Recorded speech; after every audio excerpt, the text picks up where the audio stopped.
Hey guys, how's it going? Welcome to another episode of Car Rides with Cody. I'm glad you're here joining me today.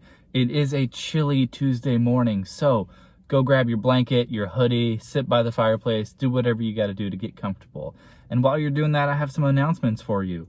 This Saturday is Halloween, which means from 3 to 5 for our trunk or treat, you can drive through, see some cool dressed up cars, grab some candy, and grab a milkshake from us over near the garage. So I would love to see you guys out there. Please come out. If you would like to volunteer, if you would like to help for that, please let us know. We're still taking volunteers. We can still find somewhere for you to help and be of service. I want to talk about God's grace today, because here's the thing: is we all go through difficult times. We all have hard times in our life, and maybe that's the loss of a loved one, or the illness of a loved one, or illness ourselves. Maybe that's the loss of a pet, or a friend moving away. Or it could just be that maybe everything feels like it's going wrong right now, like things just aren't working out for you right now. And that's okay, because what we need to do is remember God's grace. And that can be hard, because a lot of times when this is happening, it's hard to not focus on these bad things that are happening. But in 2 Corinthians chapter 12, verse 9, Paul is pleading with God for help. He's pleading with God to help because he's going through a hard time. And God responds to Paul and says, "My grace is sufficient for you, for my power is made perfect in your weakness."